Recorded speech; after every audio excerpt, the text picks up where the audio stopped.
Hey guys, welcome back to my channel. My name is Kriti Tiwari. As you all know, we are doing a series of World Watercolor Month and we have completed so many paintings so far. This was our day 18, right? So let's go and dive into our day 19. So for day 19, I thought about we'll do a northern sky. So yesterday night, for myself, I painted something in my sketchbook and it was pretty simple enough, okay, and I loved it. I love the fact that it was so easy to do it, and I was like, oh wow, why did I not teach you guys Northern Lights till date, right? So here we are, and today I'm also gonna teach you how to re-wet your paper if you think your colors are too light, right? So we'll do that sky in two go. Okay, so first time we'll add them in a lighter color, and then we'll go ahead and do a second layer. Now we'll also wanted to let you guys know learn as in how to do like two layers or multi layers with watercolor. In the previous ones we have already done it, but then let's go ahead and then learn it how to do it in layering. Okay, so let's dive in. So to get started, I'm just wetting my whole paper.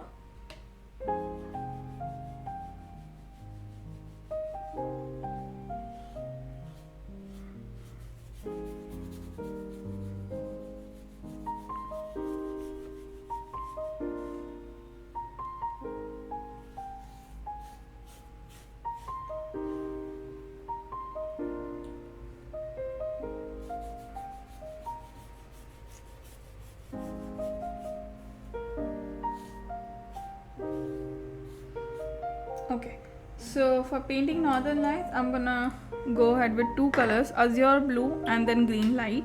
So we'll start with azure blue, okay, and I'm gonna like do both ways. So we are doing this actually, okay.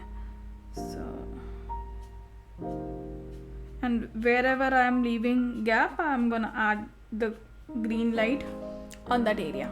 Okay, so I'm gonna just wash my brush, and then we'll take chrome green light actually, I think, right? So yeah, and then we'll add it here.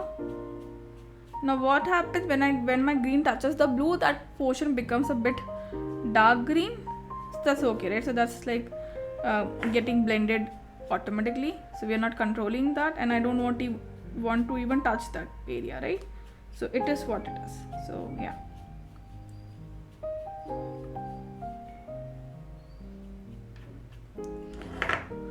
Okay, so this is what kind of a northern lights that we wanted to do.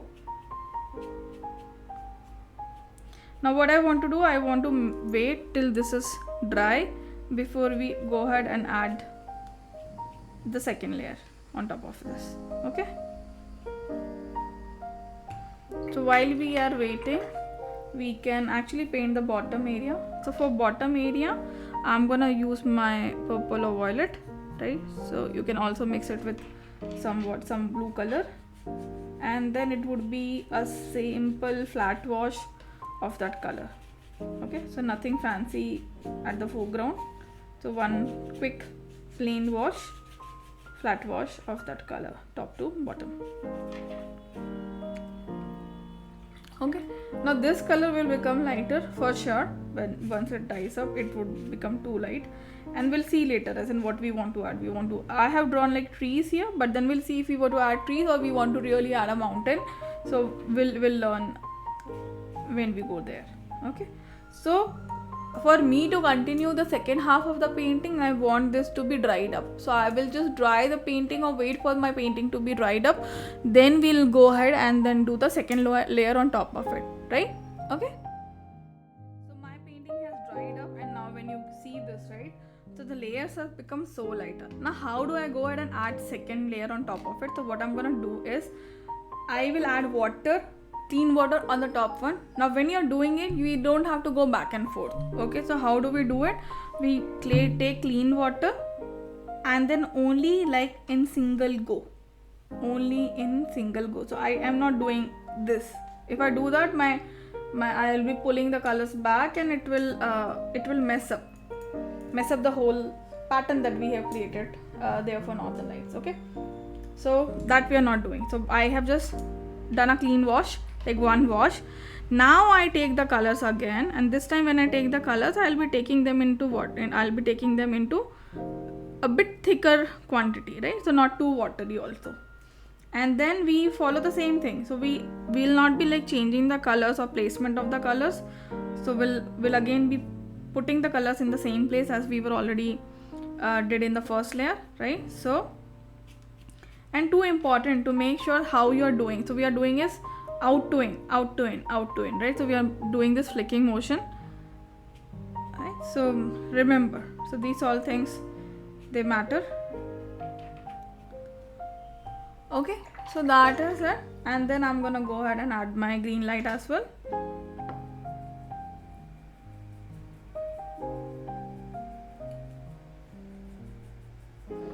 Okay, so this is my green light.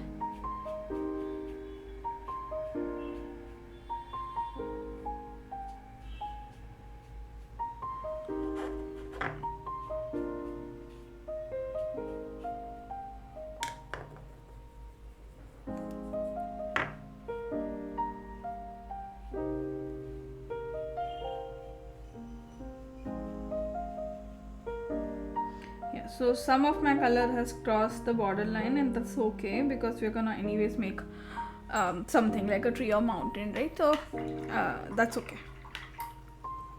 So once you do that, so once you like have put the second layer of color, right, just look it from a distance. If you feel that somewhere you can add more colors, you can go ahead and do it.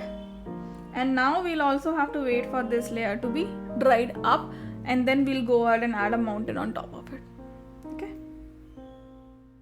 Okay, so this layer is also dry.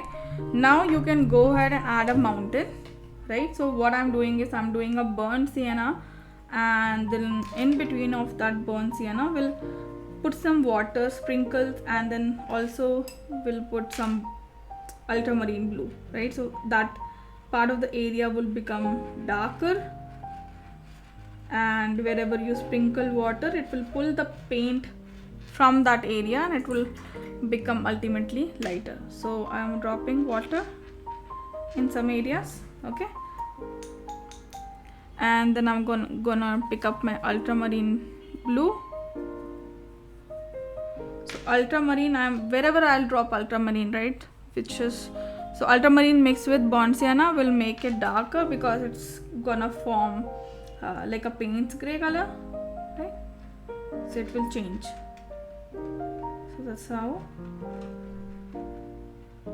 So that's how the overall mountain gets some variation, okay?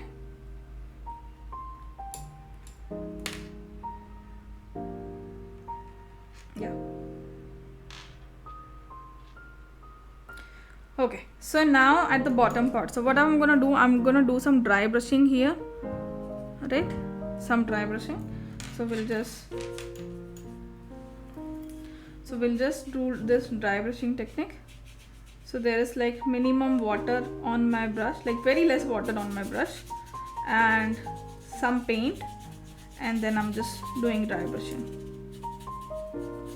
rubbing my brush against the paper. Okay.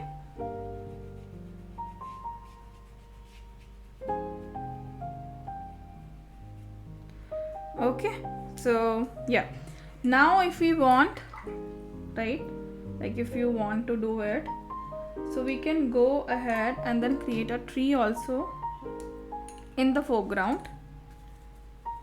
So with the colors and all, you know, right, the sky is like a night sky, right? So Northern Lights is a night sky. So we'll add some stars, but then you again also go ahead and then make some trees like this, right? So let's say this one tree here, extending, and it will be thin at the top, right? Thin at the top.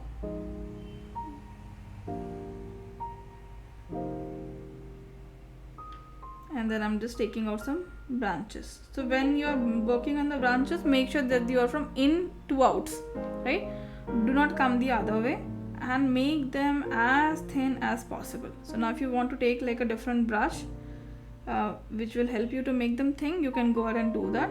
I mostly twist my brush, hold it very closer, so that I have more control of what I'm doing or what I'm creating.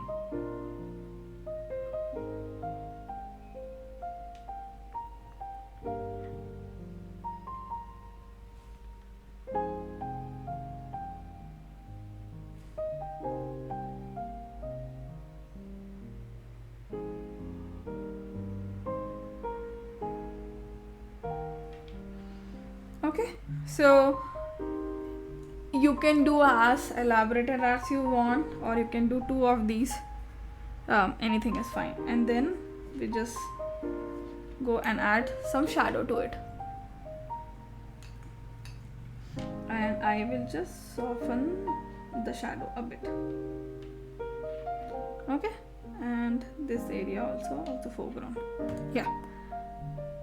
Okay, now at some places, if you want, you can go and then make some twigs and branches, right? So like something like this, I'll tell you. And I'm using my paint spray to do all this.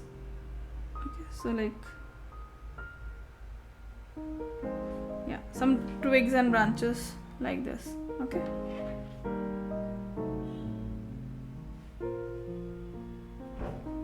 So not necessary, but if you want, you can go ahead and do it. Okay, now what I want to do, I also wanted to make like a foot pattern here, like someone just walked maybe, right? So what we're gonna just dab my brush like this. So I'm just touching with my brush, so it just gives me some pattern, right? So all what we are gonna do is make it as realistic as possible, right?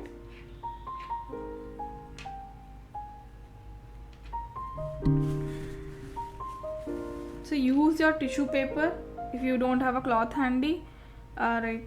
Like if you don't have a small cloth, then use tissue paper, which becomes quite handy if you want to correct our mistakes.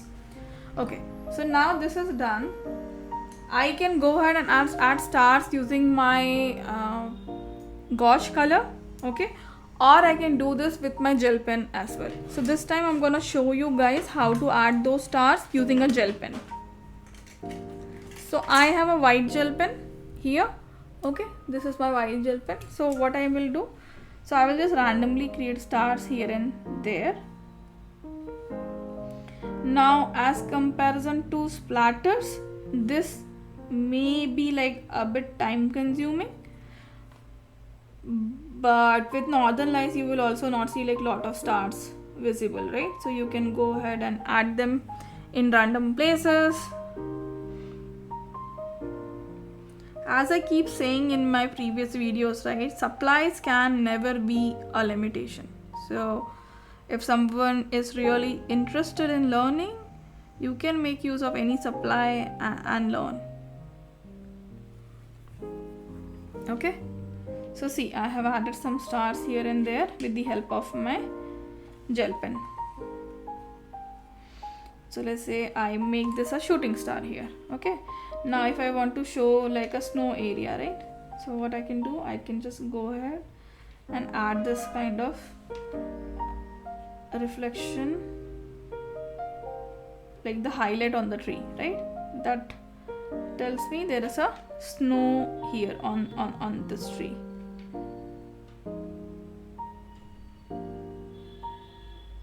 Okay, see how easy it is to depict all this.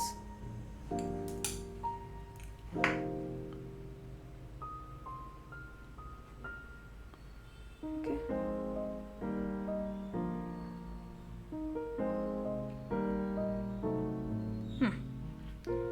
So I was putting my hand and I lifted some color, so I've added it.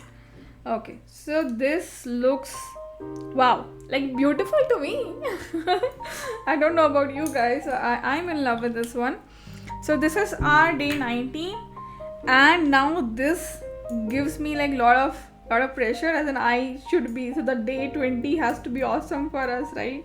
So yeah, so we'll bring something very interesting for day 20. I will have to wrap my head around key of what we can do for day 20, but would bring something nice for you guys. Okay, so this is our day 19, and now we have only one day to go to close our World Watercolor Month.